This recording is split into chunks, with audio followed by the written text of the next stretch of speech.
মাহে রমজান এলো বছর ঘুরে, মুমিন মুসলমানের দারে দারে।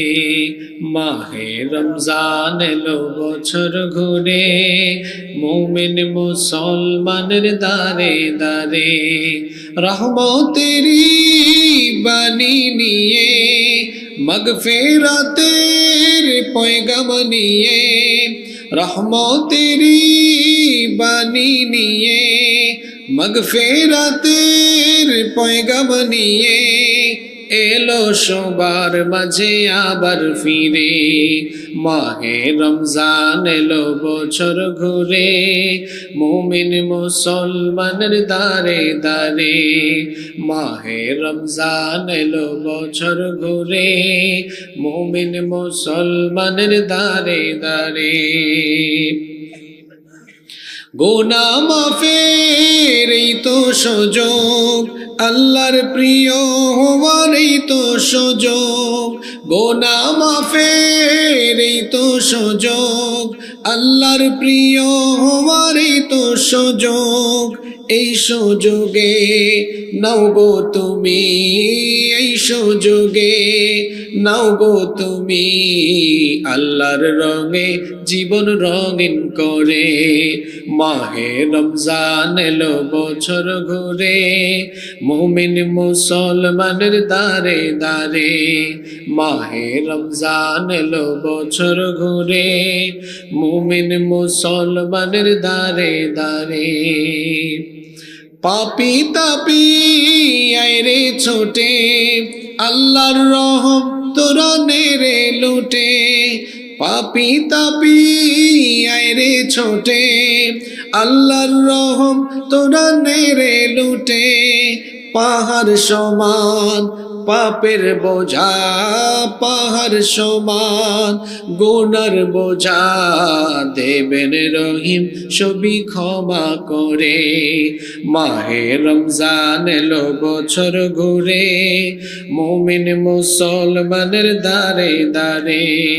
মাহে রমজান এলো বছর ঘুরে, মুমিন মুসলমানের দারে দারে।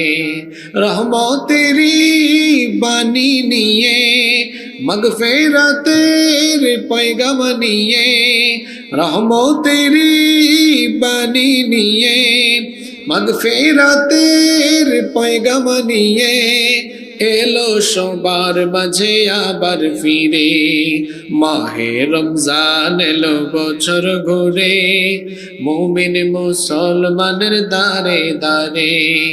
মাহে রমজান এলো বছর ঘুরে, মুমিন মুসলমানের দারে দারে। যে 5টি গুনাহের শাস্তি নগদ। নগদ মানে কি বুঝেন ভাই? নগদ মানে কি? দুনিয়ায়। আখিরাত আপনাদের কাছে কি চলে আসছে না বাকি আছে? এটা বাকি। এই গুনাহগুলোর শাস্তি আখিরাতেও হবে, কিন্তু এই পাপের শাস্তি দুনিয়া থেকে আরম্ভ হবে, শুরু হবে। এইরকম কয়টা গুনার কথা আলোচনা করব? যে 5টি পাপের শাস্তি বাকি না নগদ? জোরে বলতে হবে, বাকি না নগদ? আরো জোরে। এখন কথা বেরোচ্ছে না, একটু পরে দেখবেন ওয়াজ কমন পড়বে অনেকের সাথে। এই পাপে আমরা মগ্ন আছি, এগুলো যদি না ছাড়ি দুনিয়াতেই শেষ, শাস্তি শুরু হয়ে যাবে আপনার। আর যদি আমরা আজকে তওবা করি, আমার আল্লাহ তো আছেনই আমাদেরকে ক্ষমা করবার জন্য, কারণ ওনার নাম গাফফার। আমাদের গুনাহ যত বেশি, আমার আল্লাহর দয়ার পরিমাণ তার চাইতে আরো বহু গুণ বেশি। সুবহানাল্লাহ।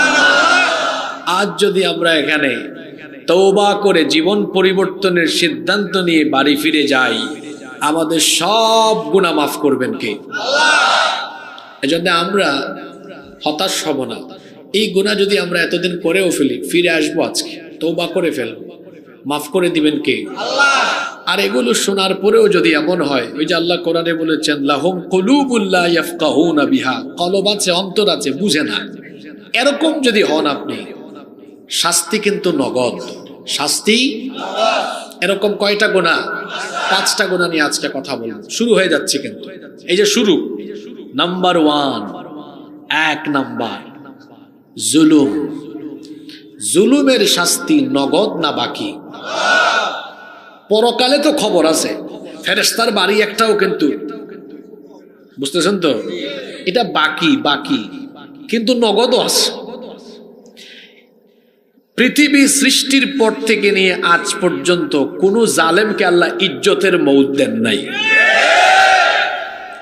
তাইলে এই যে বেজ্জতির মউত দিলেন, শাস্তিটা কি আল্লাহ নগদে দিলেন না বাকিতে দিলেন?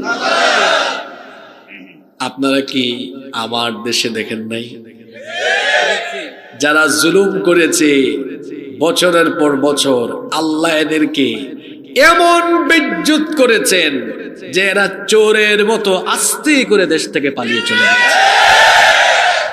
জুলুমের শাস্তি বাকি না নগদ? আজকের ওয়াজও নগদ, আজকের আলোচনাও কি নগদ। জুলুম হলো এমন এক জঘন্য গুনাহ, এই গুনাহে যারা লিপ্ত থাকবে, এই গুনাহে লিপ্ত জালিমদেরকে দুনিয়া থেকেই যিনি আযাব আর গজব শাস্তি দেওয়া আরম্ভ করবেন, গলার আওয়াজ বড় করে বলেন তিনি কে?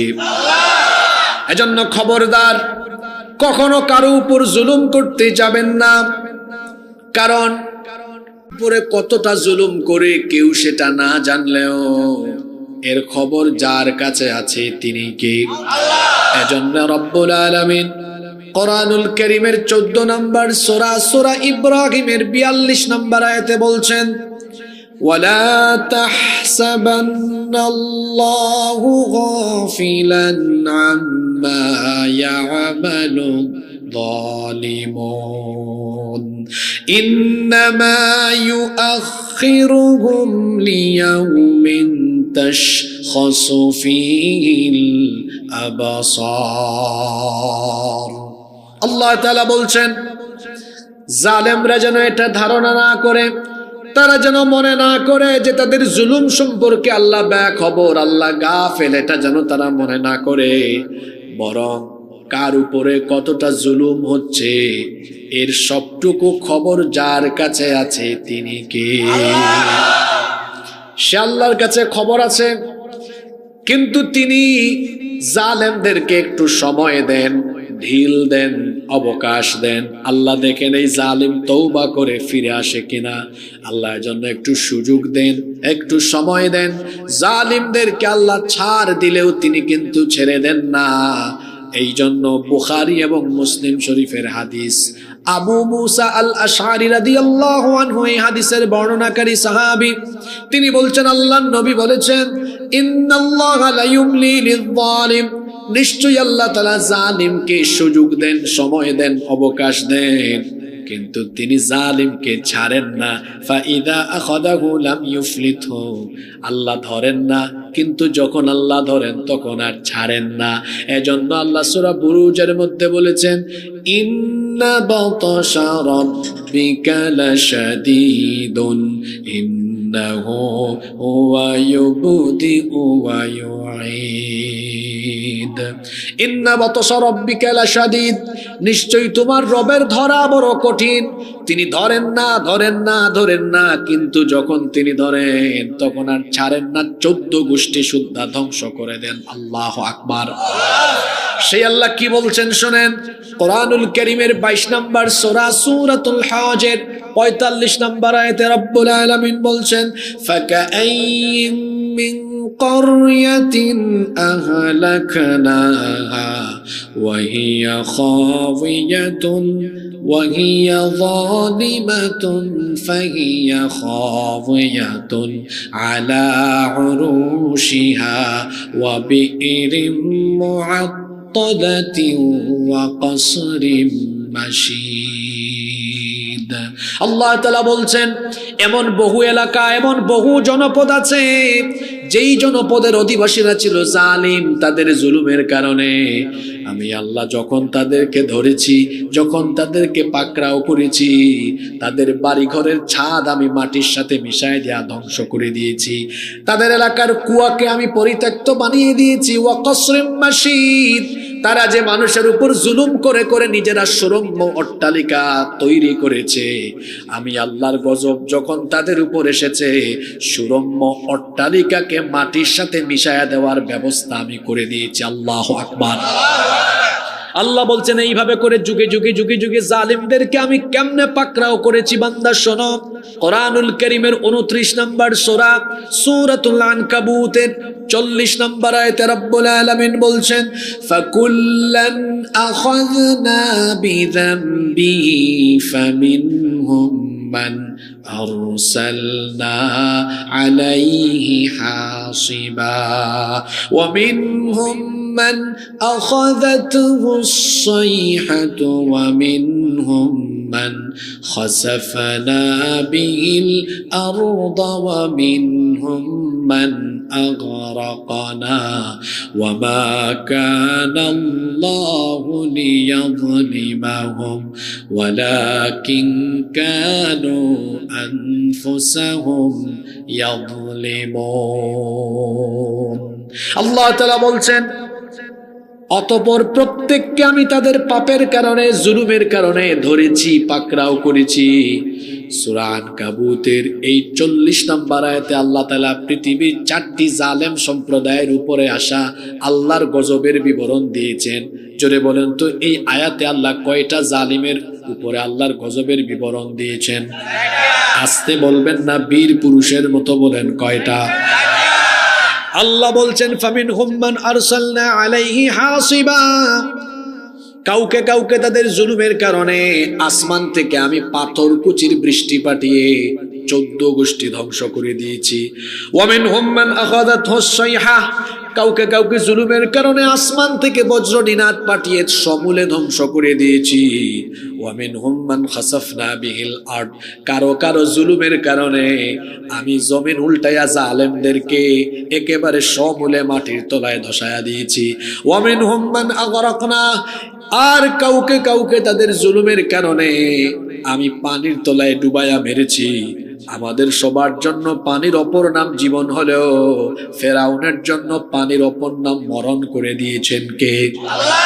সে আল্লাহ বলছেন, এইভাবে করে যুগে যুগে যুগে যুগে যত স্বৈরাচার আর জালেম ছিল, সকল স্বৈরাচার আর জালেমদেরকে আমি আল্লাহ নির্দিষ্ট সময় পর্যন্ত কিছুই করি নাই, ধরি নাই। কিন্তু আমি আল্লাহ ছাড় দিলেও তাদেরকে আমি ছেড়ে দেই নাই। যখন ধরেছি তখন আমি তাদের 14 গোষ্ঠী সুদ্ধা দুনিয়া থেকে বিদায় করে দিয়েছি।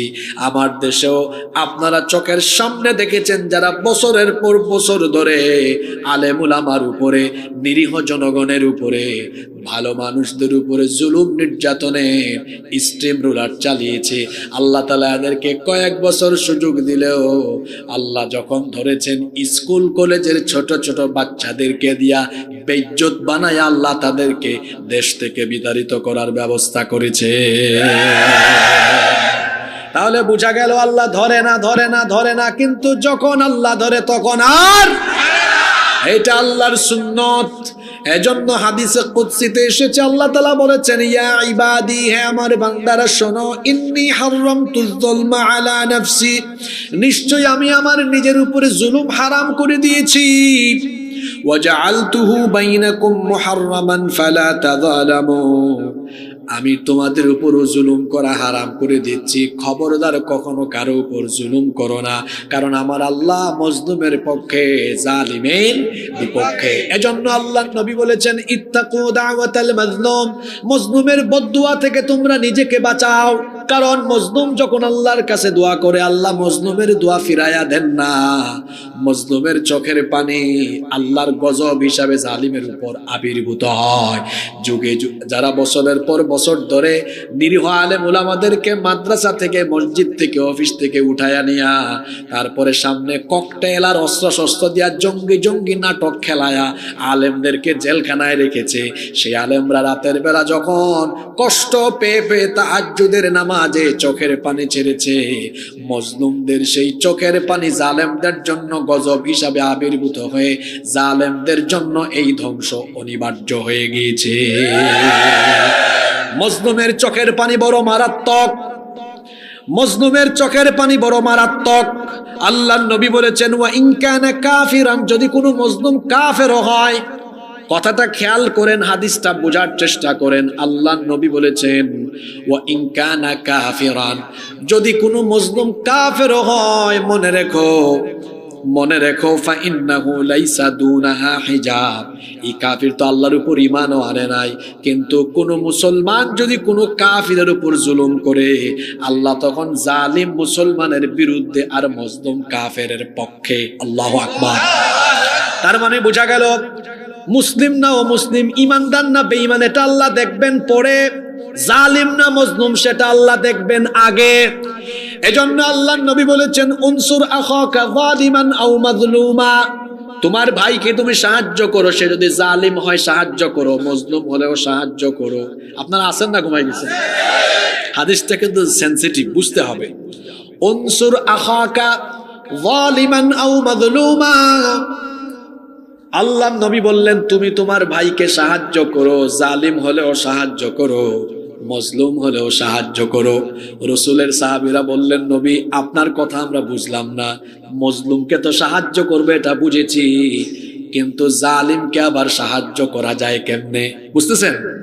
আপনি তো বললেন জালিমকেও সাহায্য করো, মজলুমকেও সাহায্য করো। ওগো আল্লাহর নবী, মজলুমকে আমরা সাহায্য করব এটা বুঝলাম, কিন্তু জালিমকে কেন সাহায্য করব? আল্লাহর নবী বললেন জালিমকে সাহায্য করার মানে হলো জালিমের জুলুমের হাত ভেঙে গুড়া গুড়া করে দাও, যেন জালিম আর জুলুম করতে না পারে। আল্লাহু আকবার। জালিমকে সাহায্য করা মানে হলো জালিমের জুলুমের হাত ভেঙে দেওয়া। জালিমের প্রতি যে দয়া দেখায় সেও জালিম, জালিমের প্রতি যে দয়া দেখায় সেও জালিম। আপনি এখানে একটা সাপ ধরেন তো, ধইরা ছাইরা দেন দয়া দেখাইয়া, এই সাপ কি আপনারে আদর দিবে না ছুবল মারবে? সাপ ধরে সাপ ছাড়লে সাপ যেমন ছুবল মারে, জালিমকে ঠিক আপনি যখন ক্ষমা করে ছেড়ে দিবেন, জালিম ফিরে আসলে আবার জুলুমের নির্যাতনে সব ভরে ফেলবে। এজন্য জালিমকে ছাড় দিতে হয় না, জালিমের জুলুমের হাত ভেঙে চুরে টুকরা টুকরা করে দিতে হয়, যাতে করে জালিম আর কোনোদিন জুলুমের কথা চিন্তাও করতে না পারে। রাগ করলেন নাকি? অনেকে আমারে পছন্দ করে না, এটা আমিও জানি। কেন? কারণ আমার কথা একটু তিতা তিতা, আর সত্য কথা একটু তিতা তিতাই হয়। হ্যাঁ, হক কথা একটু তিতা হয়, সত্য শুনতে একটু তিতা লাগবে, কিন্তু সত্য আপনাকে বলতেই হবে, যত তিতা হোক। কার পছন্দ হলো কার পছন্দ হলো না এটা দেখার কোনো বিষয় নাই। আল্লাহর কথা, রাসূলের কথা যার পছন্দ হবে হবে, না হলে নাই, সত্য কথা বলতেই হবে। কষ্ট হচ্ছে নাকি? আপনাদের কষ্ট হবে কেন? ওয়াজ তো করি আমি। হ্যাঁ, চলবে। আজকের বিষয় কি নগদ না বাকি? আজকের বিষয়টা কি নগদ না বাকি? আসমানের নিচে আর জমিনের উপরের ওয়াজ চলে। যে 5টি পাপের শাস্তি নগদ, মানে কি? দুনিয়ায়, মানে কি? 1 নাম্বার কি বললাম এতক্ষণ? জোরে বলেন। জুলুম করবেন? এক মাহফিলে গিয়েছি, আমাকে এরকম একটা স্লিপ দিয়েছে, হুজুর আমি প্রবাসে থাকি। আচ্ছা, তারে একটু দড়ি দিয়ে বাঁধা রাখেন, তার ওয়াজ আজকে আছে একটু পরে। যে বলছে আমি তো আর তারে দেখি নাই, শুধু শুনছি, শুধু তারে রাইখেন, একটু পরে এমন এমন কথা, এই কথাগুলো জুতার বাড়ির চেয়ে মারাত্মক হবে তার জন্য। আজকে তার জন্য পয়েন্ট আছে, এটা 5 নাম্বার পয়েন্ট। বলছিলাম না আজকে 5টা পয়েন্টে ওয়াজ হবে। এই যে বলছে আমি একটারে ভালোবাসি, এটার শাস্তিও নগদ। এটার শাস্তি কি? তুমি মনে হয় ওই যে আউল বাউল বক্তাদের শ্রোতা, তাই না? তুমি আমার এখনো চিনো নাই। হ্যাঁ, তুমি আজকে চিনবা এটা কোন হুজুর। আমার দেশে কিছু বক্তা বের হইছে এখন, যুবকদেরকে অশ্লীলতা বেহায়াপনার দিকে ধাবিত করা হয়, এমন এমন কথা বলে, আসে না? দোষ আমি এদের দিই না, দোষ আয়োজকদের দিই। কারণ এই চেয়ারে সেই ব্যক্তিকেই বসাবেন যারা 1 ঘন্টায় কমপক্ষে উল্লেখযোগ্য পরিমাণ কুরআন হাদিস বয়ানের ভেতরে বলে। উল্লেখযোগ্য পরিমাণ কুরআন হাদিস নাই, তার আলোচনার ভেতরে নুসুস নাই, এটা বক্তা না, এটা তক্তা। হয়েছে তারে আর এতটুকু এখনই টের পাইছে যে বলছে যে আজকে হুজুর ফায়ার, একটু পরে সে বুঝবে। তার পয়েন্ট এটা আছে, এটা কয় নাম্বার? শুধু যার পাশে সে বসছে তারে ধরে রাখবেন, কারণ তার ওয়াজ আসে, ভালোবাসার ওয়াজও আজকে আছে। ভালোবাসা এটা পবিত্র জিনিস, ভালো জিনিস, কিন্তু এটা নাপাক হয়েছে কেমনে এটাও আমি আজকে বলবো ইনশাআল্লাহ। ওয়াজ তো বাকি না, নগদ ওয়াজ তো সবারই ভালো লাগবে, কারণ শাস্তিগুলা কি নগদ না বাকি? তাহলে জুলুম করবেন না। আমি একটা ঘটনা বলতেছিলাম, মনে আছে? তো এক প্রবাসী ভাই লিখছে, আসলে প্রবাসীদের কিন্তু অনেক কষ্ট, আমরা বুঝি না। আমরা খালি দেশ থেকে বলি হ্যালো 10,000 টাকা লাগবে পাঠাও। আরে বিদেশ গেলে দেখা যায় আমার ভাইরা কত কষ্ট করে, যারা ব্যবসা করেন, জব করেন, টাইম মেনটেন করে তাদের চলাফেরা, কষ্ট করে আসে ডিউটি থেকে এসে আবার নিজে রান্না করে তারপর খায়, টাইম করে ঘুমাতে হয়, টাইম করে চলতে হয়, এত কষ্ট করে তারা, এটা কাজ থেকে না দেখলে বোঝা যাবে না। তো ওই ভাই একটা চিরকুট লিখেছে, আমাকে পাঠিয়েছে, হুজুর আমার 2-3 ভাই আছেন, আমি একটু কম ইনকাম করি, আমার মা বাবা আমাদের 2-3 ভাইকে একটু ভিন্ন নজরে দেখেন, মানে যার ইনকাম বেশি তার দিকে সুনজরও বেশি। আপনারা বলেন তো এটা কি বৈষম্য নয়? এটা কি জুলুম নয়? তো জুলুম কি শুধু ওই যে আপা চলে গেছেন ওই আপাই করছেন? আপনি তো পরিবারেও জুলুম করেন না? আপনি বড় ভাই হয়ে ছোট ভাই বোনদের উপর জুলুম করেন, অনেক সময় ধন সম্পদ আপনি একামাই রাখান, এটা কি জুলুম নয়? আপনি একটা প্রতিষ্ঠানে চাকরি করেন, আপনি বড় পোস্টে আছেন, ছোট পোস্টে যারা আছে এদেরকে আপনি ইচ্ছা মতো একেবারে পিসা মাইরা ফেলেন, এটা কি জুলুম নয়? তাহলে বিভিন্ন সেক্টরে জুলুম আছে, কোন সেক্টরে আপনি কারো উপর জুলুম করবেন না, কারণ জুলুমের শাস্তি নগদ না বাকি। আল্লাহ জুলুম থেকে আমাদেরকে বাঁচাও। কষ্ট হচ্ছে নাকি? দুই নাম্বার যে পাপের শাস্তি দুনিয়াতে আরম্ভ হবে সেটা হলো উকুকুল ওয়ালিদাইন, পিতা মাতার অবাধ্যতা। যে সন্তান তার আব্বা আম্মার মনে কষ্ট দিবে, যে সন্তান আব্বা আম্মার সাথে বেয়াদবি করবে, যে সন্তান আব্বা আম্মাকে নাখুশ করবে, নারাজ করবে, এই কুসন্তানের উপরে গজব আসবে আখিরাতে না দুনিয়ায়? আখিরাতে কি? আখিরাতে বিনা হিসাবে জাহান্নাম, হিসাবই নাই, তার সাথে আল্লাহর কোনো হিসাবই নাই। এমন কি আল্লাহ তাআলা ওই কুসন্তানের দিকে তাকাবেনও না। চিন্তা করেন তো আল্লাহ তাআলা কতটা নারাজ হলে পড়ে তাকান না। ফেরেশতাদেরকে আল্লাহ বলবেন এই কুসন্তানের দিকে আমি তাকাবো না, এর সাথে আমার হিসাবের কোনো ফাংশন নাই, এর ধরে নিয়ে জাহান্নামে ফেলায় দাও। নাউযু বিল্লাহি মিন যালিক। আল্লাহ রাসূল কি বলেছেন? হুমা জান্নাতুকা আও হুমা নারুকা, তোমার পিতামাতা তোমার জান্নাত, অর্থাৎ তোমার পিতামাতাকে খুশি করলে আমি আল্লাহ খুশি হয়ে জান্নাত দিব। সুবহানাল্লাহ। তোমার পিতামাতা তোমার জাহান্নাম, অর্থাৎ পিতামাতাকে বেজার করলে আমি আল্লাহ তোমারে জাহান্নামে নিক্ষেপ করব। তাহলে বোঝা গেল পিতামাতা আমাদের জন্য অত্যন্ত গুরুত্বপূর্ণ, এটা সেনসিটিভ একটা ব্যাপার। পিতামাতার সাথে কোনোভাবেই অবাধ্যতা করা যাবে না, তাদের সাথে খারাপ আচরণ করা যাবে না, কারণ পিতামাতার অবাধ্যতা এমন এক জঘন্য গুনাহ, এই গুনাহের শাস্তি আল্লাহ দুনিয়াতেই দেওয়া আরম্ভ করে দেন। মুস্তাদরাকে হাকিমের ভেতরে হাদিস বর্ণিত হয়েছে, সাইয়্যিদিনা আনাস ইবনে মালিক রাদিয়াল্লাহু আনহু এই হাদিসের বর্ণনাকারী সাহাবী, তিনি বলছেন আল্লাহর নবী বলেছেন, বাবানি মুআজ্জিলানি উকুবাতুহুমা ফিদ দুনিয়া। আল্লাহর নবী বলেছেন দুইটা গুনাহের দরজা এমন আছে, এই গুনাহের দরজা দিয়ে যারা প্রবেশ করবে দুনিয়াতে দ্রুত গতিতে তাড়াহুড়া করে এদেরকে যিনি শাস্তি দিবেন তিনি কে? আল্লাহ। এক নাম্বার সেই পাপের দুয়ারের নাম হলো আল বাগী। আল্লাহর সাথে সীমা লঙ্ঘন যারা করবে তারা দুনিয়াতে দ্রুত গতিতে শাস্তি পাবে।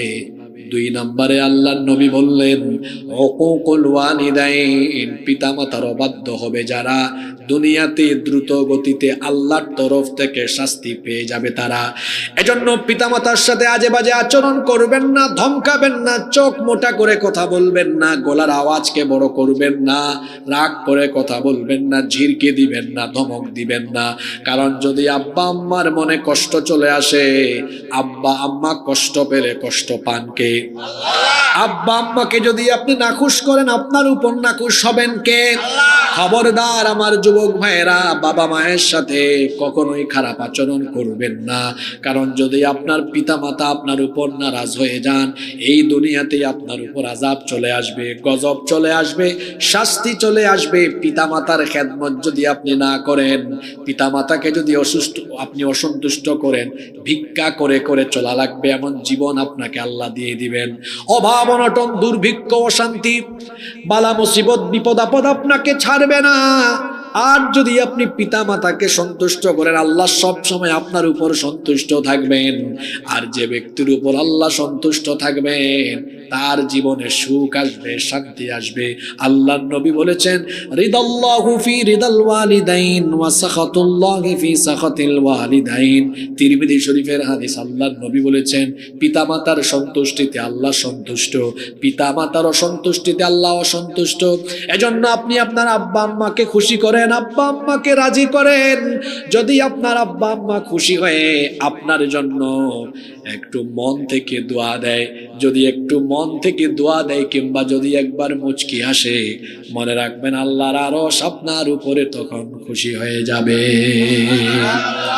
দুনিয়ায় যদি আপনি হায়াত চান, হায়াতে বরকত চান, রিজিক চান, সম্মান চান, এই দুনিয়ায় যদি রহমত চান, বরকত চান, তাহলে আব্বা আম্মার খেদমত করেন। কারণ আল্লাহর নবী বলেছেন, মান সাররাহু আইয়ুবসাতা লাহু ফি রিজকিহি আও ইউনসা লাহু ফি আথারিহি ফালইয়াসিল রাহিমা ওয়া আ'যামুর রাহিমি আল ওয়ালিদান আকরাবুর রাহিমি আল ওয়ালিদান।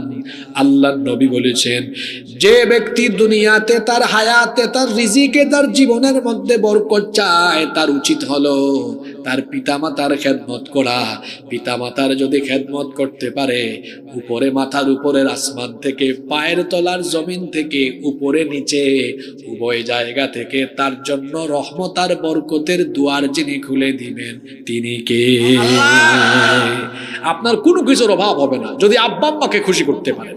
একবার তিন ভাই, ঘটনা একটা বলতেছি, মনোযোগ আছে আপনাদের? একবার তিন ভাই ঘরোয়া মিটিং এ বসেছে, পারিবারিক মিটিং।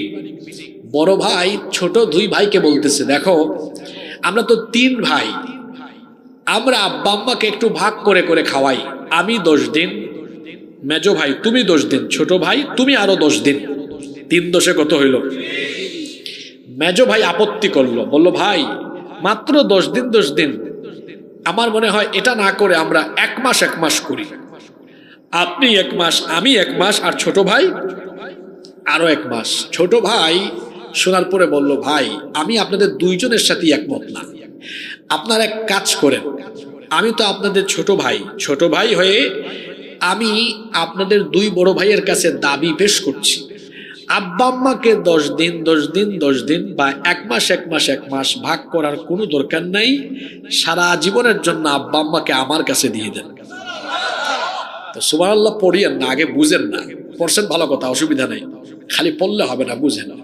তো বড় দুই ভাইকে কি বলছে, আমি দাবি করলাম আমাকে দিয়ে দেন, আমি ছোট ভাই হিসাবে। বড় দুই ভাই তো মনে মনে সুবহানাল্লাহ আলহামদুলিল্লাহ পড়ছে, আরে বাপরে বাপ, আব্বা আম্মাকে যদি খাওয়ানো না লাগে, চিকিৎসা করানো না লাগে, দেখাশোনা করা না লাগে, দায়িত্ব এই বোঝাটা কমলো, টাকা পয়সাও সেই ভালো। তারা কায়দা করে জবাব দিল, দেখো তুমি আমাদের দুইজনের ছোট, ছোট ভাই হয়ে দাবি করছো, আমরা তোমার বড় দুই ভাই, তোমার দাবি কি ফেলাইতে পারি? তোমার দাবি পূরণ করলাম, যাও। কায়দা করে জবাবটা দিল। এই 3 ভাইয়ের কথোপকথন শুনেছে পাশে থেকে আরেক চাচা। চাচা এসে ওই ছোট ছেলেকে বলতেছে, ভাতিজা তুমি এত ব্যাককল কেন? তখন ছোট ছেলে বলতেছে, চাচা আপনি আমাকে ব্যাককল বললেন কেন? তো বলবো না, তোমার 3 ভাই তোমরা যদি দায়িত্বটা ভাগাভাগি করে নিতে, সবার খরচ হইতো, সবার সমান সমান খরচ হইতো। তুমি যে এখন একাকী দায়িত্ব নিলা, তোমার বড় 2 ভাই তাদের তো টাকা পয়সা সেভ হবে, তোমার একার খরচ হবে, তো তুমি ব্যাককল না? ছোট ছেলে বলতেছে, চাচা কিছু মনে করেন না, আপনিও ব্যাককল, আমার 2 ভাইও ব্যাককল। তখন মুরব্বী ফায়ার বলতেছে, ভাতিজা তুমি আমাকেও ব্যাককল বললা? হ্যাঁ, আপনাকেও, আমার 2 ভাইকেও। চাচা আপনার হিসাব যেটা করেছেন এই হিসাব ভুল, ধন সম্পদ দেওয়ার মালিক কে? আল্লাহ। সুতরাং আমার পিতামাতা তো ছোটবেলা আমাকে ভাগ করেন নাই, তারা কত স্নেহ মমতা ভালোবাসা দিয়ে আমাকে লালন পালন করেছেন, আমি আজকেও তাদেরকে ভাগ করব। আল্লাহ আমাকে যা দিয়েছেন আমি আমার পিতামাতার খেদমত করে আমার আব্বা আম্মাকে যদি আমি সন্তুষ্ট করি, আব্বা আম্মা যদি দোয়া নাও করে, শুধু যদি একটা মুচকি হাসি মারে, আল্লাহ এত খুশি হবেন। ধন সম্পদ আমি আব্বা আম্মার পিছনে যা খরচ করি তার চেয়ে বহুগুণ বেশি ধন সম্পদ আল্লাহ আমার পায়ের তলায় ফালায় রাখবেন। আপনারা বলেন তো, যে দুই ছেলে মা বাবাকে ভাগ করলো, এরা বুদ্ধিমান না ছোট ছেলেটা বুদ্ধিমান? ছোটটা ব্যাককল না বড় দুইটা ব্যাককল? ওকে, এখন আপনারা সিদ্ধান্ত নেন, আপনারা ব্যাককল হবেন না বুদ্ধিমান হবেন? আব্বা আম্মাকে কোনো ভাগ করা চলবে না। আপনি যখন ছোটকালে অসুস্থ ছিলেন, এই বাবা আপনাকে নিয়ে দৌড়াইছে, এই মা আপনার কত সেবা করেছে, মমতাময়ী মা, আর এই বটবৃক্ষের মতো ছায়া দেওয়া এই বাবা দুজনে মিলে আপনার জন্য কত কষ্ট কত পরিশ্রম করেছে। এই পৃথিবীতে আল্লাহর পরে আপনার অস্তিত্বের জন্য যাদের কাছে আপনি ঋণী, তারা হলেন আপনার বাবা এবং আপনার মা। মা বাবা দুজনেই হলেন আপনার জন্য সবচেয়ে বড় পীর, কারণ এই দুজন যখন খুশি হয়ে আপনার জন্য আল্লাহর দরবারে হাত তুলবেন, আল্লাহ এই দোয়া ফিরাইয়া দিবেন না। কারণ পিতামাতা সন্তানের জন্য যে দোয়া করেন, সেই দোয়া আল্লাহ কবুল করেন। পিতামাতার খেদমতে লাভ আছে না নাই? আর যারা পিতামাতার সাথে বেয়াদবি করবে, আখিরাতে বিনা হিসাবে, জোরে বলেন, বিনা হিসাবে। আর দুনিয়াতে শাস্তিটা নগদে হবে না বাকিতে হবে? আপনাদের সামনে কথা বলবো বলে আল্লাহ মনে হয় এই ছোট বয়সে অনেক কিছু দেখাইছে। আমি নিজের চোখে দেখেছি, আব্বা আম্মাকে আঘাত করা অনেক সন্তানরা খাইতে পারে না, না খায়া খায়া এদিকে ওদিকে ঘুরে ভিক্ষা করে।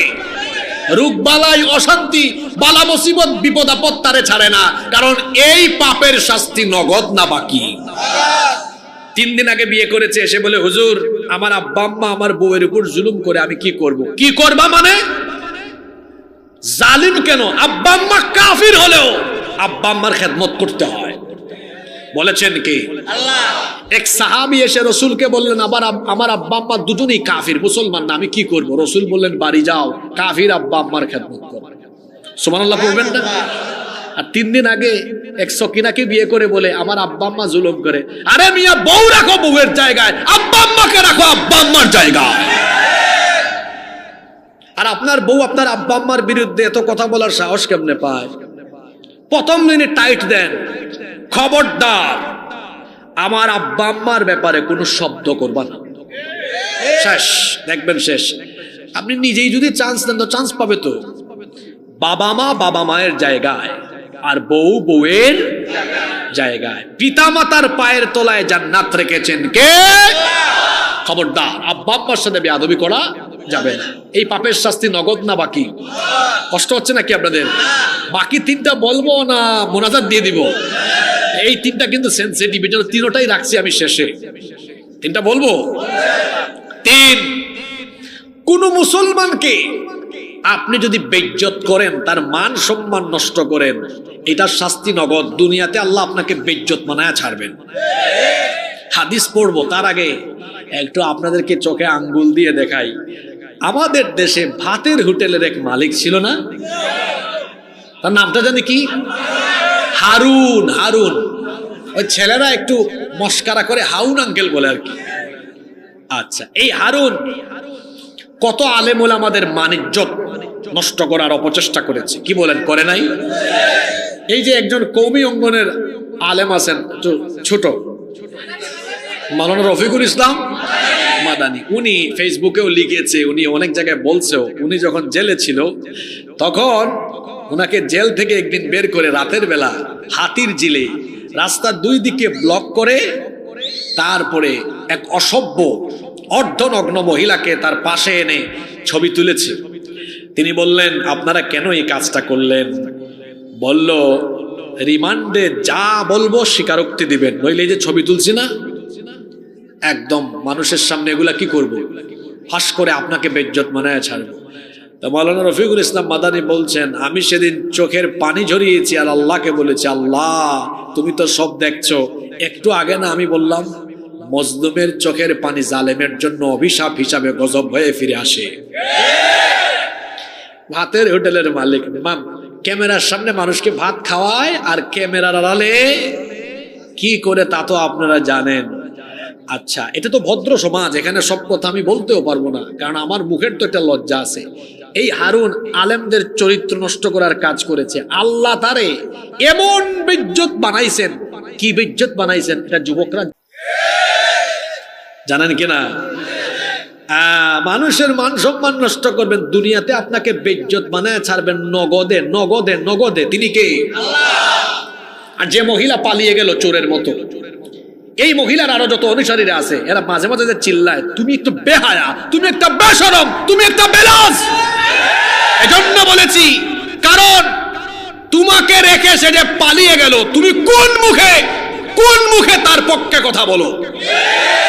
সে যদি তোমাকে আর তোমার দেশকে ভালোবাসতো সে এখানেই থাকতো। গত 15-16 বছর আলেমদের উপর নির্যাতন হয় নাই? এদেশের মজলুম মানুষের উপর নির্যাতন হয় নাই? কেউ দেশ ছেড়ে পালিয়ে গিয়েছে? তা আমরা 15 বছর থাকতে পারলাম, হামলা মামলা সব খায়া। আপনি 5 তারিখের পরে 5 মিনিট থাকতে পারলেন না কেন? এই বুঝি দেশের প্রতি ভালোবাসা? আর কথায় কথায় আলেমদেরকে এরা রাজাকার বলতো, আমাদেরকে বলে পাকিস্তানি রাজাকার।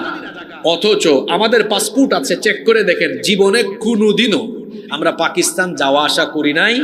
কিন্তু আমাদেরকে যারা পাকিস্তানি রাজাকার বলে, ওদের পাসপোর্ট চেক করেন, ওরা নিয়মিত ভারতে যাওয়া আসা করে।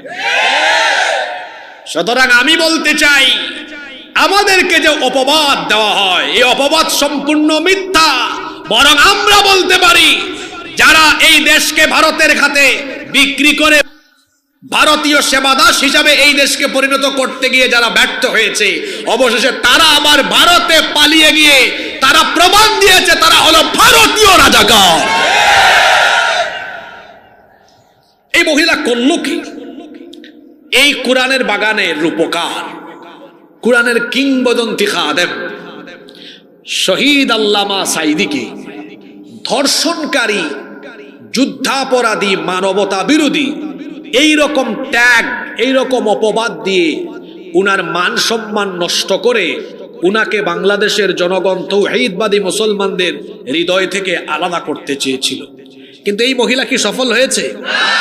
ঘটছে উল্টা। আসলে এই মহিলা যা করে সব হয় উল্টা। কিছুদিন আগে দিল্লি থেকে ভাবছে ভাষণ একটা দেই, দেখি দেশে অশান্তি লাগানো যায় কিনা। কিন্তু কি কপাল পোড়া মহিলা, চাইছে দেশে অশান্তি লাগাইছে, চাইছে দেশটাকে পুরাইতে, উল্টা সে নিজের সবকিছু হারাইছে। সে যেদিকে আগায় ওইদিকে খালি নিজের উপর বিপদ ডেকে আনে। চেয়েছিল আল্লামা সাঈদীকে জনগণ থেকে বিচ্ছিন্ন করার জন্য, কিন্তু জনগণ থেকে বিচ্ছিন্ন করতে পেরেছে? উল্টা আল্লাহ তারে এমন শাস্তি দিয়েছেন, জনগণ থেকে আল্লাহ তাকে বিচ্ছিন্ন বানায় দিয়েছে। এই শাস্তি এসেছে কার তরফ থেকে? কি বোঝা গেল? কোন সম্মানিত মানুষকে অসম্মান করলে আপনি নিজেই অসম্মানিত হবেন, কারণ এই শাস্তিটা আল্লাহ দিবেন বাকিতে না নগদে? নগদে। এবার আসেন হাদিসটা পড়ি, কষ্ট হচ্ছে নাকি? এটা মুসলিম শরীফের হাদিস। আন ইবনে উমর রাদিয়াল্লাহু আনহুমা, আব্দুল্লাহ ইবনে উমর রাদিয়াল্লাহু আনহুমা হাদিসের বর্ণনাকারী সাহাবী, তিনি বলছেন, সাঈদা রাসূলুল্লাহ, মহব্বতে আমরা বলি সাল্লাল্লাহু আলাইহি ওয়াসাল্লাম আল মিম্বার ফানাদা বিসাউতির রাফি'। তিনি বলছেন আল্লাহর নবী মিম্বরে আরোহণ করলেন, তারপরে গলার আওয়াজকে বড় করে বক্তব্য দিলেন, ইয়া মা'শারা মান ক্বাদ আসলামা বিলিসানি, হে ওই সকল লোকেরা যারা মুখ দিয়ে ঈমানের ঘোষণা দিয়েছো, ওয়ালাম ইউফদিল ঈমানু ইলা কলবি, কিন্তু এখনো যাদের কলবে অন্তরে ঈমান বদ্ধমূল হয় নাই, ভালো করে শোনো, লা তু'দুল মুসলিমিন, কোন মুসলমানকে কষ্ট দিও না, ওয়ালা তুআইরুহুম, কোন মুসলমানকে বেইজ্জত করো না, মান সম্মান নষ্ট করো না, ওয়ালা তাত্তাবিউ আওরাতিহিম, কোন মুসলমানের গোপন বিষয় তালাশ করো না, আমাদের সমাজে অনেক মানুষ আছে দেখবেন ছিদ্রান্বেষণ করে, অর্থাৎ মানুষের গোপন গোপন বিষয় তালাশ করে, আর গোপন গোপন বিষয় তালাশ করে এগুলো ফাঁস করে দিয়ে বলার জন্য বাংলাদেশে কিন্তু সংসদ ভবন আছে 2 জাতের। জুড়ে বলেন কয় জাতের? একটা হলো ঢাকায় ন্যাশনাল পার্লামেন্ট, জাতীয় সংসদ ভবন, আরেকটা হলো প্রত্যেক এলাকায় এলাকায় ছোট ছোট চায়ের টঙের দোকান, এগুলোর নাম গ্রাম্য পার্লামেন্ট। এখানে চায়ের দোকানদার থাকে স্পিকারের ভূমিকায়, চা খুরেরা থাকে সাংসদের ভূমিকায়। কার কোন দোষ ত্রুটি আছে সেগুলো তারা ওখানে বয়ান করে। আল্লাহর নবী বলেছেন এটা করো না। মানুষের গোপন বিষয়ে তালাশ করে সেগুলো মানুষের সামনে বলে দিয়ে তুমি তোমার কোনো মুসলমান ভাইয়ের মান সম্মান নষ্ট করো না। কারণ তুমি যদি তোমার কোনো মুসলমান ভাইয়ের মান সম্মান নষ্ট করো, আপনার মান সম্মান নষ্ট করে আপনাকে বেইজ্জত বানায়া দিবেন কে? আর আপনি যদি তার বিপরীত কাজটা করেন, অর্থাৎ কারো ভুল ত্রুটি দেখেছেন, দোষ ত্রুটি দেখেছেন, মানুষের সামনে বলে তাকে লজ্জা না দিয়ে একাকী তাকে সংশোধন করে দিলেন, আর তার দোষ ত্রুটিগুলো মানুষের থেকে আড়াল করে রাখলেন, ফায়দাটা কি হবে শুনেন। আল্লাহর নবী বলেছেন লা ইয়াসতুরু আবদুন আবদান ফিদ দুনিয়া ইল্লা সাতারাহুল্লাহু ইয়াওমাল কিয়ামাহ। মুসলিম শরীফের হাদিস। আল্লাহর নবী বলেছেন যে ব্যক্তি তার কোনো মুসলমান ভাইয়ের দোষ ত্রুটি গোপন করে রাখবে, মানুষকে বলবে না, কিয়ামতের দিন আল্লাহ ওই ব্যক্তির দোষ ত্রুটি গুনাহগুলো গোপন রেখে আল্লাহ তাকে জান্নাত দিয়ে দিবে। আল্লাহ বলবেন এই যে তুমি দক্ষিণ সোনাপুরের তুমি না এত ভালো ছিলে, তুমি তোমার ভাইয়ের দোষ ত্রুটি দেখছো, গোপনে সংশোধন করে দিয়েছো, কাউকে বলো নাই। তুমি যে মানুষের দোষ ত্রুটি গোপন রাখতে, আসো এদিকে আসো, তোমারও তো আমল নামায় অনেক গুনাহ আছে, এগুলো আজ কোটি কোটি মানুষের সামনে আমি গোপন রাখবো, বলবো না। এক কাজ করো, দৌড়াই আমার জান্নাতে চলে যাও। সুবহানাল্লাহ। তাহলে মানুষের দোষ ত্রুটি বলে আমরা মানুষকে বেইজ্জত করব না গোপন রাখবো? কিন্তু আমরা ওই কাজে উস্তাদ, কেমনে মানুষকে বেইজ্জত বানানো যায়। মনে রাখবেন, আপনি কাউকে বেইজ্জত করবেন, মরার আগে আল্লাহ আপনাকে বেইজ্জত করেই ছাড়বেন। চোখের সামনেই তো আপনি দেখেছেন কত মানুষকে বেইজ্জত, কত মানুষ বেইজ্জত হয়েছে। এই যে আমার দেশে এক দরবেশ চিনেন না? এই নাফরমান তো এমন নাফরমান, চিন্তা করেন, লম্বা দাড়ি ছিল, যেন ধরা না খায়, একদম সাফা চাট। সে পালায় যাওয়ার সময় যাচ্ছে আরেক সুফিকে নিয়ে। তো যখন তাদেরকে ধরা হচ্ছে, এখন দরবেশকে তো চেনা যায় না, সুফিকে নিয়ে চলে যাচ্ছে। সুফি বলতে যে আমারে নেন কেন, আমার সাথে টানে নিবেন না? দরবেশকে চিনেন না? কই দরবেশ আবার কোনটা? কই দেখেন, হায় মুশকিল, এ তো সব দিকে ফেলে দিয়েছে। চিন্তা করেন, এরা আলেমদেরকে জেলখানায় ঢুকাইলে তাকায় তাকায় আসতো, আলেমদেরকে দড়ি লাগায়া লাগায়া ডান্ডা বেরি পড়ায় আদালতে তুলতো। সোনাগাজীর মানুষ টিভিতে দেখতো আর বলতো আহ, মানুষের হৃদয়ে আঘাত লাগতো। আদালতে যারা দেখেছে আলেমদের জন্য দোয়া করেছে। আপনি যে ভালো ভালো মানুষগুলার অপমান করলেন, আজকে কি হয়, কি হয়েছে আজকে বলেন? আল্লাহ তো এই যে ইতিহাস এমন, আপনি যা করবেন তা ইতিহাস আপনাকে ফেরায় দেবে। এখন পাবলিক যখন দেখে এদেরকে দড়ি দিয়া বাইন্দা তোলা হয়, খারাপ লাগে না মজা লাগে? মানুষের মজা লাগে। কেউ একটু উহ আহ করে না, কিসের উহ আহ করবে? যদি আদালত চত্বরে কেউ এদেরকে পায়, পচা ডিম পাইলেও বলে 100 টাকা হালি দিব, বিক্রি কর পচা ডিম, এর উপর মারে, সিরাজুতা মারে। আরেক বিচারপতি ছিল না আমার দেশে, কালা কালা মানে কালা ছিল না? সে কথায় কথায় বলতো আমি সাইদিকে ফাঁসি দিয়েছি, বলতো না? আর যত আজে বাজে শব্দ চয়ন করতো, এই যে তুচ্ছ তাচ্ছিল্য করে কথা বলতো। সারাটা জীবন তার এভাবে গেল, আলেম ওলামার বিরোধিতা করে, সম্মানিত মানুষকে অসম্মান করে করে। বুড়া বয়সে কেমন বেইজ্জত হয়েছে। আবার ধরা খাইছে আমার এলাকায়। আমার বাড়ি কোয়াই মাথৌকাতে, জানেন নি আপনারা? আমার বাড়ি কুনানো। আমরা সিলেটি মানুষ খুব অতিথি পরায়ণ। তারে ধরে কলা পাতায় শুয়ে রেখেছে। তারপরে যুবকরা আরো কি জানি করেছে, ওইটা বলা যাবে না। সম্মানিত ভাইয়েরা, আপনি কোন মুসলমানের মান সম্মান নষ্ট করবেন, আল্লাহ আপনাকে বেইজ্জত বানাবেন। বাকি না নগদ, বাকি না নগদ। আমরা কি এই কাজটা করব? আপনাকে দেখছেন, আমার চাচা বড় স্মার্ট, বেশি অ্যাডভান্স, একদম সার্চ করে ছবি বার করে দেখাই দিচ্ছে। মাশাআল্লাহ, মাশাআল্লাহ বলেন। আপনার ফেসবুক আছে নাকি চাচা? আছে? ফেসবুক আছে? হাসেন কেন, হাসেন কেন? শুনেন, অনেক যুবক আছে বয়সে 20 বছর, কিন্তু তার মন মানসিকতা চলাফেরা 80 বছরের বুড়ার মতো। আর অনেক চাচা আছেন বয়স 90 বছর, মন মানসিকতা তেজ এখনো 20 বছরের যুবকের মতো। হাসলেন কেন? উনি আমার বাবার বয়সী মানুষ। আমরা আমাদের বাবাদেরকে সম্মান করি, আমরা দোয়া করছি আল্লাহ আমার বাবাকে নেক হায়াত দান করে, ইমানি জিন্দেগি নসিব করে দেন।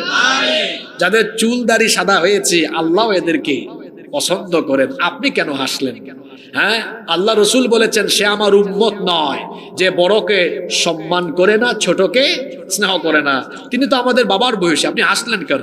আল্লাহ আমাদেরকে মাফ করে দেন, আপনিও মাফ করে দেন। সম্মানিত ভাইয়েরা, কষ্ট হচ্ছে? আমি যদি আর বড় জোর কয়েকটা মিনিট নেই, আপনারা রাগ করবেন? কি করবেন? আজকে একটু শিডিউলটা একটু দেরি হয়ে গেছে এই জন্য। আচ্ছা, কয়টা বললাম মনে আছে নাকি?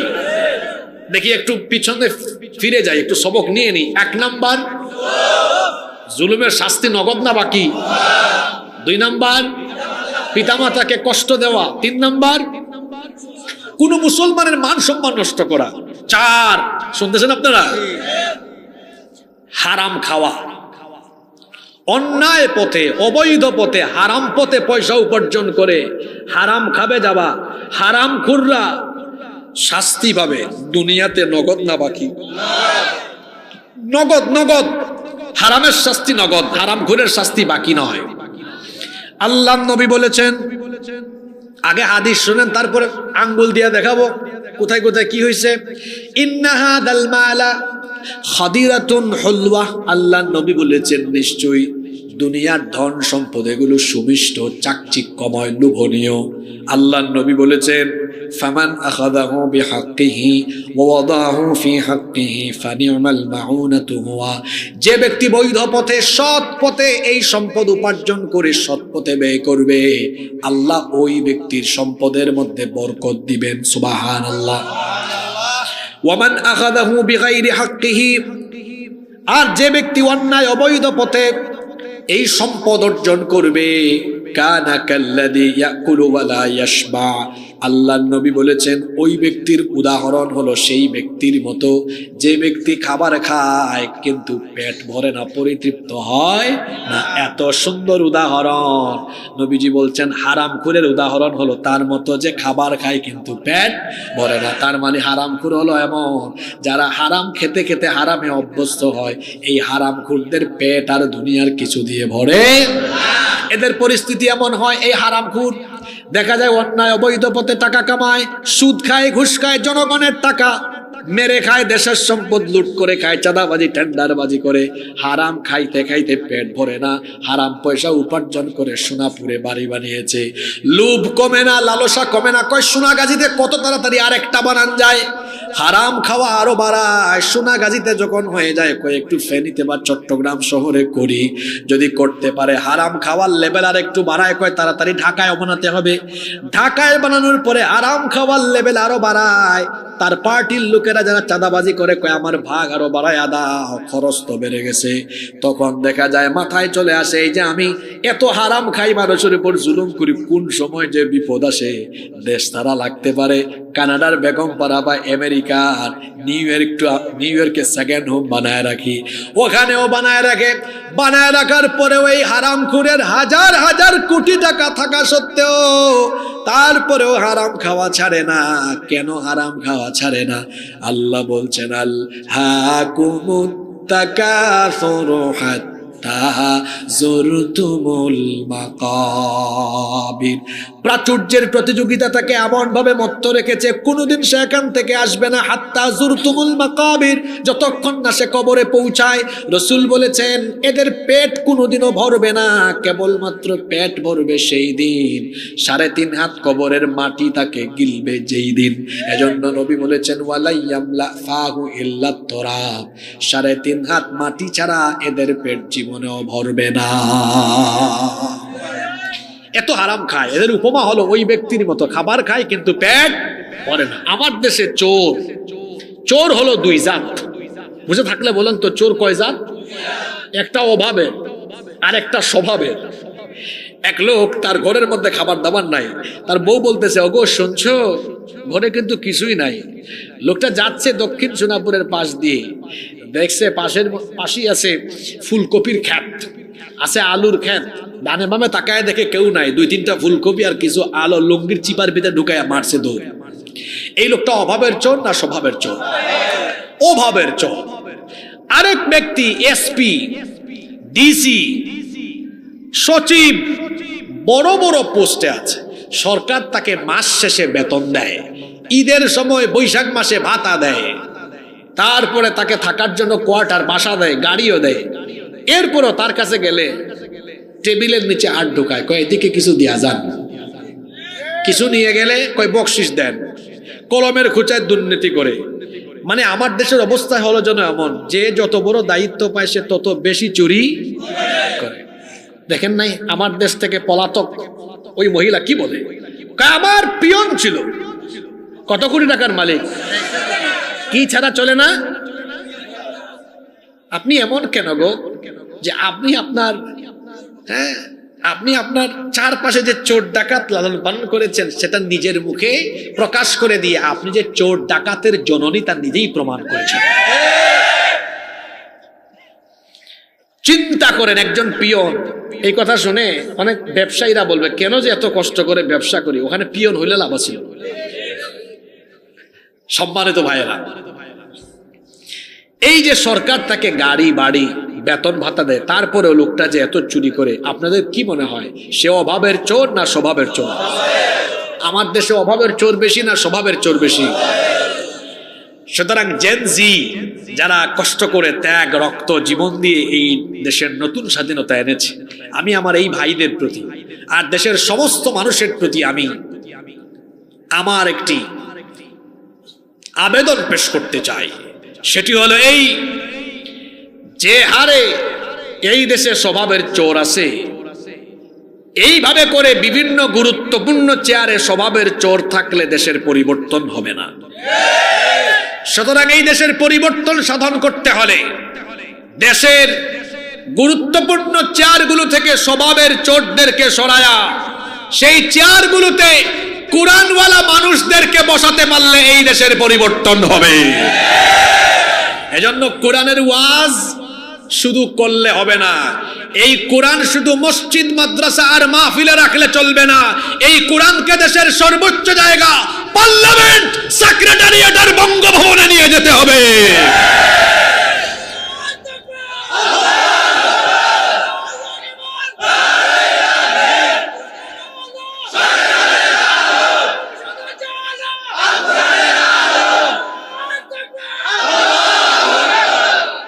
ঘরে ঘরে তো জ্বলতেছে, এখন জ্বলা দরকার কোথায়? জোরে বলেন, জ্বলা দরকার কোথায়? 54 বছর হয়েছে 71-এর পরে, সব দেখা শেষ, বাকি আছে আল কোরআনের। আমরা এখন কোরআনের বাংলাদেশ চাই। কি বলেন আমার আব্বাজানরা, আপনারা চান না বাবারা? যুবক ভাইরা কি চায় না? জেন জি আমরা কোরআনের বাংলাদেশ চাই কি চাই না? আপনাদেরকে চাইতে হবে, কারণ আপনাদের পাওয়ার বেশি। আমি যুবকদেরকে সবচেয়ে বেশি ভালোবাসি, কারণ যুবকরা হলো টর্নেডোর মতো, তারা হলো নদীর স্রোতের মতো। এই যে আমার হাতে টিস্যু, নদীর স্রোত আসতেছে, টিস্যু থাকলে থাকবে না চলে যাবে। নদীর স্রোতের সামনে যা আসে তা যেমন ভেসে যায়, এই যুবকদের বিরুদ্ধে কোনো ফেসিবাদ, স্বৈরাচার বা জালেম দাঁড়ালেও সেই স্বৈরাচার, জালেম, ফেসিবাদরা নদীর স্রোতের মতো ভেসে যায়। সুতরাং যুবকদের গণজোয়ার যদি কোরআনের পক্ষে চলে আসে, বাংলাদেশে কোরআনের পক্ষের এই যুবকদের সামনে দাঁড়িয়ে থাকার দুঃসাহস কারো হবে না ইনশাআল্লাহ। আমার জেন জি ছাত্র, তরুণ, যুবক ভাইদেরকে কোরআনের জন্য কবুল করেন। কষ্ট হচ্ছে আপনাদের? হারাম খাওয়া, হারাম ঘুরদের শাস্তি নগদ। দেখেন না আপনারা, যে হারাম ঘুররা হারাম পথে হারাম সম্পদের পাহাড় গড়েছে, উপভোগ করতে পারে নাই, সব ফালাইয়া থইয়া চোরের মতো চলে গিয়েছে। হারামে আসলে ভাই আরাম নাই, এটা কি করা যায় না, উপভোগ করা যায় না। দেখবেন হারাম খুঁটদের রোগ আর রোগ, হারাম পন্থায় যা কামায় সব ওই মাউন্ট এলিজাবেথে গিয়ে খরচ করে আসতে হয়, আরাম নাই। রিক্সাওয়ালা আছে না, রিক্সাওয়ালা আমার ভাই কত কষ্ট করে পেডেল চালায়া চালায়া, তা পেডেল ঘুরায়া ঘুরায়া মাথার ঘাম পায়ে ফেলায়, এই যে সামনে গরমের দিন আসতেছে, আহারে কত কষ্ট করে আমার ভাইরা। অনেকে আছে রিক্সার ড্রাইভারের সাথে তর্ক করে আর থাপ্পড় লাগায়, কিন্তু রেস্টুরেন্টে খেতে বসলে ওয়েটারকে বলে এই নাও তোমার বকশিস 100 টাকা। ব্যাককল, এখানে 100 টাকা না দিয়ে রিক্সা ড্রাইভারের ভাড়া যদি হয় 20 টাকা, পারলে দেন 100 টাকা, দেখবেন কি খুশি হবে। আপনি টাকাটা দেওয়ার পরে দেখেন একটা হাসি যে মারে, আপনি কোটি টাকা দিয়ে হাসি কিনতে পারবেন না। রিক্সার ড্রাইভারকে একটু বাড়ায় দেন, পারবেন না? এই যে আমার ভাইটা এত কষ্ট করে রিক্সা চালায়, দেখবেন আল্লাহ মুখে তার এত রুচি দিছে, রিক্সা চালায় যখন খাবার খাইতে বসে একদম 1 গামলা ভাতও যদি থাকে, আলু ভর্তা ডাল কচকচ করে খায় ফেলে। হাসানোর জন্য বলে নাই, শোনেন কথা আমার শেষ না। আল্লাহ এই ব্যক্তির মুখের রুচি কেড়ে নেন নাই, কারণ লোকটা তো হারাম খায় না, হ্যাঁ, তার রক্ত পানি করা হালাল রুজি থেকে খায়। তো আল্লাহ বলছেন বান্দা তুই এত কষ্ট করিস, যা তোর মুখে রুচিও রাখলাম। আর হারাম খুররা দেখবেন এসি গাড়ি এসি বাড়িতে থাকে, সব তো হারাম। তারপরে খাবার সামনে নিয়ে বসে হরেক রকমের খাবার, বসার সময় ওই যে কোমরে ধরে ফেলছে কিন্তু, শোনেন। তারপরে খাবার দাবার আসছে, কয় এই ইনসুলিন আন, খাবার আগে 13টা ট্যাবলেট ওগুলা আন। খায়া দেয়া বসছে, খাইতে পারি না, এত খাবার সামনে খাইতে পারে না। তুই খাইতে পারবি কেমনে বল? কারণ তুই তো হাজার হাজার মানুষের উপর জুলুম করে হাজার হাজার মানুষের মুখের রুচি তুই কেড়ে নিয়েছিস, হাজার হাজার মানুষের জিহ্বার স্বাদ কেড়ে নেওয়ার কারণে আল্লাহ তোকে দুনিয়ায় এমন নগদ শাস্তি দিয়েছেন, তোর মতো হারামখোরের জিহ্বার রুচি আল্লাহ কেড়ে নিয়েছে। নগদে শাস্তি, নগদ নগদ শাস্তি। তার সামনে যে খাবার দাবার আছে এগুলা রিক্সাওয়ালাকে দেন, গপ গপ গপ গপ করে খায় ফেলবে। কারণ আমার ভাইয়ের মুখে রুচি আছে। শোনেন, যাদের মুখে রুচি আছে বেশি আল্লাহর শুকরিয়া আদায় করবেন। মুখের রুচিটাও কিন্তু আল্লাহর নিয়ামত। সুবহানাল্লাহ। আম খাইলে একরকম, জাম খাইলে আরেক রকম, হাঁস খাইলে একরকম, মুরগ খাইলে আরেক রকম। ওয়াশ করি আমি আর জিহ্বার পানি পড়ে আমার সামনে অনেকের, দেখছেন? তার মানে রুচি আছে, আলহামদুলিল্লাহ বলেন। এটা আল্লাহর নিয়ামত, এটা আল্লাহর নিয়ামত। আপনি খাবেন, আল্লাহ তো খাওয়ার জন্য দিয়েছেন। আল্লাহ বলছেন খা খা, অসুবিধা নাই, কিন্তু শুকরিয়া কর। শুকরিয়া করলে আমি তোর নিয়ামত আরো বাড়ায়া দিব। সুবহানাল্লাহ। হারাম খাওয়া যাবে না, আরামে নাই কোনো। হালাল যদি অল্প হয় এটাতে বরকত দিবেন কে? আল্লাহ। তাহলে হারামখোরের শাস্তি বাকি না নগদ? হয়েছে। যুবকরা অনেকক্ষণ ধরে অপেক্ষায়, হুজুর আমাদেরকে কিছু বলে না কেন? আজকের 5 নাম্বার বিষয় তাদের জন্য, যে পাপের শাস্তি নগদ। আমার যুবক ভাইরা, কষ্ট পাওয়া যাবে না। আমি তো আপনাদেরকে ভালোবাসি, ভালোবেসে এই কথাগুলো বলে যাব। 5, কষ্ট হচ্ছে না তো আপনাদের? বেশি সময় নিয়ে ফেললাম আমি। 5 নাম্বার যে পাপের শাস্তি দুনিয়াতে নগদ, সেটা হলো বিবাহ বহির্ভূত হারাম রিলেশন, অবৈধ সম্পর্ক, জিনা ব্যভিচারের শাস্তি দুনিয়াতে। হ্যাঁ, জুড়ে বলেন দুনিয়াতে। তার চেহারার দিকে তাকালেই দেখবেন নগদ কেমনে। তার গালের 2 পাশের মাংস হাড্ডির চিপার ভিতরে ঢুকে গেছে। এরপরে দিনের বেলা এমন ভাবে হাঁটে, এই পরে যাবে, এমন একটা অবস্থা, শরীরে কোনো বল শক্তি। অথচ আমার 70 বছরের চাচার বয়সে, এখন চাচার গায়ে এখনো যে শক্তি, আর তার বয়স 22, হাঁটতে পারে না, পড়ে যাবে। তোমার এই পরিস্থিতি কেন হয়েছে গো? আমরা তো বুঝি তুমি মোবাইল আর ইন্টারনেটের অপব্যবহার করে গভীর রাত পর্যন্ত তুমি জিনা ব্যভিচারে আসক্ত হয়ে চিপায় চাপায় তোমার যৌবন নষ্ট করো। তোমার চেহারা এমন করো, পুরা চেহারায় বিচি আর বিচি। বিচি বুঝেন না? ব্রণ আর কি। কি আশ্চর্য অবস্থা! বরণ বলেন নাকি আপনারা? আশ্চর্য কথা। যুবক ছেলের চেহারা থাকবে স্মার্ট, স্মার্ট থাকবে। এরকম অবস্থা হয়েছে কেন? জিনা ব্যভিচার ছেড়ে দাও। আমার যুবক ভাইদেরকে বলছি, রাত 3টা 4টা পর্যন্ত জেগে থেকে মোবাইল চালানোর জন্য আল্লাহ রাত দেন নাই, বরং রাত আল্লাহ দিয়েছেন এই গভীর রাতে একটা বেগানা নারীর সাথে প্রেম ভালোবাসা না করে প্রেম ভালোবাসা করতে হয় কার সাথে? ওয়া ইবাদুর রহমানিল্লাযীনা ইয়ামশুনা আলাল আরদি হাওনান ওয়া ইযা খাতাবাহুমুল জাহিলুনা ক্বালু সালামা ওয়াল্লাযীনা ইয়াবিতুনা লিরাব্বিহিম সুজদান ওয়া কিয়ামা। রহমানের বান্দা হলো তারা রাত জেগে রুকু সাজদার মাধ্যমে তাহাজ্জুদের রাত কাটায় যারা, আল্লাহর প্রিয় এবং জান্নাতি বান্দা হলো তারা। সুবহানাল্লাহ। এজন্য আমার যুবক ভাইদেরকে বলবো 5 ওয়াক্ত নামাজের পাশাপাশি রাতের বেলা তাহাজ্জুদ আদায় করেন। এই যুবক বয়সী আপনাকে আল্লাহর ওলি বানিয়ে দিবেন কে? এই যৌবন বয়সী মানুষ নিজের চরিত্র গঠন করে, মেয়েদের পিছনে ঘুরঘুর করে, এটা সভ্য ছেলেদের কাজ না, অসভ্য ছেলের কাজ। আপনি কেন মেয়েদের পিছনে ঘুরঘুর করবেন? এই বয়সে পড়ালেখা করেন, এই বয়সে আপনি আজান হলে নামাজে যান। ওই যে আমার এক ভাই না বুঝে বলে ফেলছে, আমার ওই ভাইকে আমি বলবো এই বয়সে আপনি পড়ালেখায় মন দেন, আপনি একটু নামাজি হন। কোনো মেয়েকে আপনি ভালোবাসা লাগবে না, আপনার কেরিয়ার ভালো হলে, চরিত্র ভালো হলে, সোনাগাজী নয়, সারা বাংলাদেশের সুন্দরী সুন্দরী মেয়েদের, হাজার হাজার সুন্দরী মেয়েদের বাপ আপনার পিছে ঘুরবে তাদের মেয়ে আপনার কাছে বিয়ে দেওয়ার জন্য।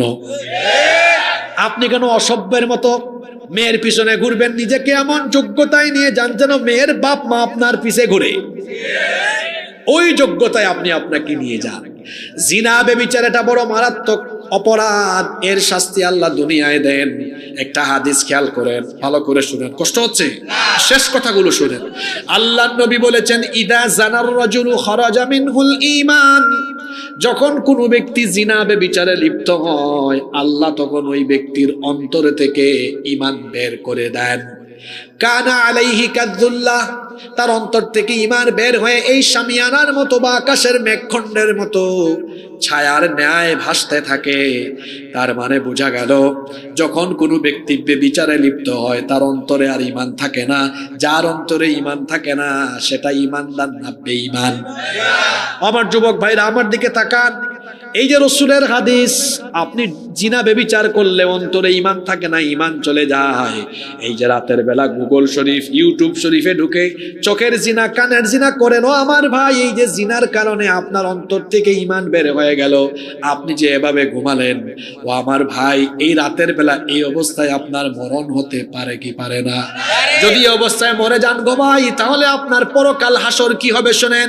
আল্লাহর নবী তো বলেছেন, ইউবাসু কুল্লু আবদিন আলা মা মাতা আলাইহি, যে মানুষ যে অবস্থায় মরবে ওই অবস্থায় হাসরের মাঠে উঠবে।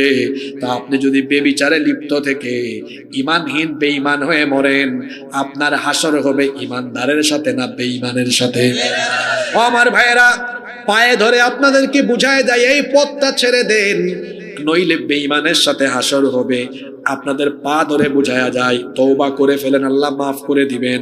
আর রসুলের কথা শুনেন, আল্লাহ রসুল বলেছেন, ইয়া শাবাব আল ইসলাম, হে ইসলামের যুবকেরা, গদ্দু আবসারুকুম, তোমাদের চোখের হেফাজত করো, পরনারীর দিকে তাকায়ও না। ওয়াহফাদু ফুরুজাকুম, লজ্জাস্থানের হেফাজত করো, অর্থাৎ বিবাহ বহির্ভূত হারাম সম্পর্ক করো না। যদি তোমরা এই কাজটা করতে পারো যুবক, রসুল বলছেন, ও যুবক, কিয়ামতের দিন আমি রসুল নিজে তোমার জন্য জান্নাতের জিম্মাদার হয়ে যাব। তাহলে এই চরিত্রবান যুবকের হাসর হবে রসুলের সাথে। সুবহানাল্লাহ পড়বেন না? আর জিনা ব্যভিচারে লিপ্ত যুবকের হাসর হবে কার সাথে? বেঈমানের সাথে। আমরা হাসর চাই কার সাথে? আমার যুবক ভাইরা জোরে বলেন, হাসর চাই কার সাথে? জিনা ব্যভিচার ছেড়ে দেন, সুন্দরী বউ পাবেন ইনশাআল্লাহ, ভালো বউ পাবেন। আপনি আগে ভাগেই টেনশন করেন না। আমার চাচারা রাগ করেন না, এদেরকে একটু বুঝাই দেই সুন্দর করে। এই যে তুমি ইন্টারমিডিয়েটে পড়ো, তোমার ক্লাসের মেয়ের দিকে তুমি যে তাকাও, এই ব্যাককল কাজ তুমি কেন করো বলো তো? তুমি যখন অনার্স 3rd ইয়ারে যাবা, দেখবা তোমার এই সহপাঠী এই মেয়েটার 3টা বাচ্চা থাকবে। তোমার এই বয়স আমরা পাস করে আসছি তো আমরা জানি। তুমি মাস্টার ডিগ্রি শেষ করবা, দেখবা তোমার সহপাঠীদের 3টা 4টা করে বাচ্চা আছে। হুদাই এই টেনশন করো না। যারা বিয়ে শাদী করছেন, কি ভাইরা ঠিক বললাম না? সময় নষ্ট করবেন না। নারীর ফিতনা এটা বড় ফিতনা। এই ফিতনায় পড়লে ক্যারিয়ার শেষ, জীবন শেষ। কারণ জিনা ব্যভিচারের শাস্তি বাকি না নগদ? ও আমার যুবক ভাইরা বলেন, বাকি না নগদ? কি আর জরিনা সকিনা, তা কেন টাইম আছে আমাদের? ক্যারিয়ার সুন্দর করে সাজান, জরিনা সকিনার বাপ আপনার পিছে ঘুরবে। আপনি ঘুরবেন না ঘুরাবেন? জোরে বলেন, ঘুরবেন না ঘুরাবেন? হ্যাঁ, ঘুরাবেন। নিজেকে ওই যোগ্যতায় নিয়ে যান। আল্লাহ আমার ভাইদেরকে কবুল করেন। দেখি তো আমার এই দক্ষিণ সোনাপুরের বাবারা ভাইয়েরা কেমন মনোযোগী হয়ে আজকের ওয়াজ শুনলেন। আজকে আমরা আলোচনা করলাম যে 5টি পাপের শাস্তি বাকি না নগদ। আপনারা শুধু ওই পাপের নামটা বলবেন। 1, মাশাআল্লাহ, 1, খুব গরম পাবলিক এখানে, জুলুম। 2, আব্বা আম্মাকে কষ্ট দেওয়া। 3,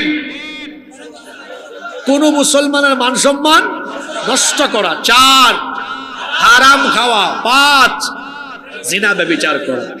এই 5টা অপরাধ থেকে যদি আমরা বাঁচতে পারি, চিন্তা করে দেখেন, 5টা খুব গুরুত্বপূর্ণ। এই 5টা থেকে বাঁচতে পারলে জীবন বদলে যাবে ইনশাআল্লাহ। এই 5টি অপরাধ থেকে আমাদেরকে বাঁচান।